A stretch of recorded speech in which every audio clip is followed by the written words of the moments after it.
mean, you guys know Gons, but before Gons, it was Neil. Their brains that's their brains. They see the world differently, and Neil Blender is amazing. Yeah. And he was kind of like, so we're all these kids in these different parks, and he kind of was at Big O, which was a kind of a punk rock park. Okay. And I think he kind of didn't really fit or want to fit there. And then Whittier was kind of like, we were more like we were kind of like the fans of skateboarding and nerds. Okay. But we were all kind of just weird, and we all like clicked together kind of weird, where, you know, Dogtown was like, we're OGs, we invented the thing. Badlands was like, we're bigger and badder than you. San Diego is more like, we're technically the best. And Big O was kind of punk, and like Whittier was like, yeah, we run the thing. Okay. And we know it, and we're arrogant and lame and cocky and weird, but we don't say that. But now we can say it. Right, now you we can. were just weird. You're like, oh, you guys are all weirdos and stuff. But Neil was like the lead of it, man. He just saw the world differently. Yeah. And he did so many interesting, rad things that became the standard of skateboarding. Right. He'd draw pictures of something, and years later, it would become something. And Yeah.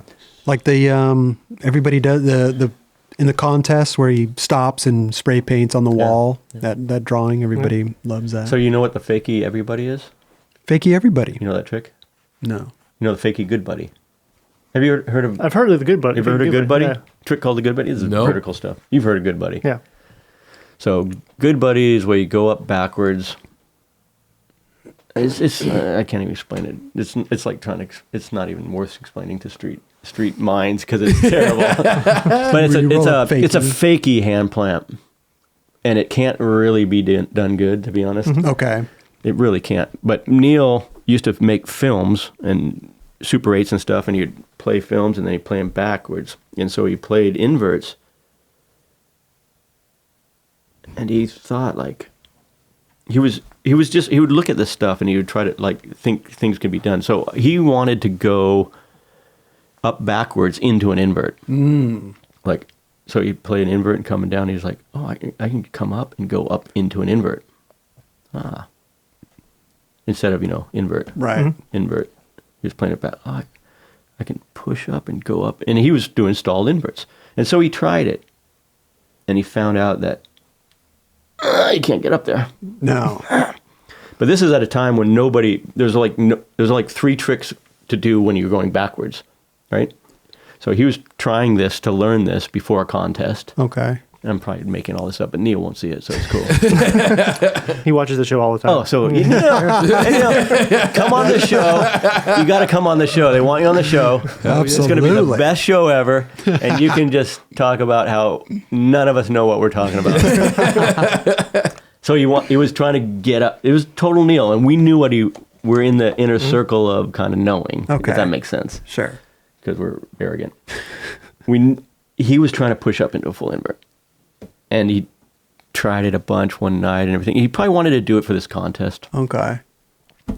He realized, I'm never going to do it. I can't do it right, whatever. Turns out the next contest, half the contestants are doing rock fakies and then going bank, bank. Little ones. Yeah. Everyone had learned his trick. The next day. Yeah, or but the next contest. This is not his trick. Bank. His trick was going up. He was doing going, right. And he was going, it can't be done. It can't be done. Everyone was like, we're doing Neil's trick. Yeah. And so he's like, oh, great. The Fakie everybody. And so the Fakie everybody, or the Good Buddy is a version of it, is a trick that people do proudly today, but don't know it actually means that you're doing something wrong and it can't be done right, and you're all doing it. That's incredible. Wow. That is incredible. That's pretty funny. That's great. There's millions of stories like that from Neil. What are the chances Neil will come on the show? Huh? What are the chances? Let me call him. 9. Are you going to really call him right now? What are the chances he's going to answer my phone call? No. 1 to 10. 1 being the least, 10. Where does Neil fall in that? I don't know. I think I almost tried to bring Lucero with me. Oh, really? as a cop out. Hey, let's just do John and I together. And so, We'll get to John eventually. if you got Neil in some sort of safe thing for about 4 minutes, he might do it. For 4 minutes. That'll be our shortest episode ever. I don't know. I can't speak for Neil. I know. He's a. But you know him the best, though. We'd rather just have a clip of him just sitting in the chair. Yeah. Just, I don't think anything's impossible. Sure. I don't think he'd see a reason to do it. right. That's the hardest thing for him. Yeah. And so he would go like, "That's really far." End of story. End of story. I can relate, man. But we can. I don't know. I think he can make things happen. Yeah. You skate with. If you ever just put it in his ear. What time is it? It's 10:50. I'll call him in like 2 hours. He'd be getting up. Okay. Okay. But listen,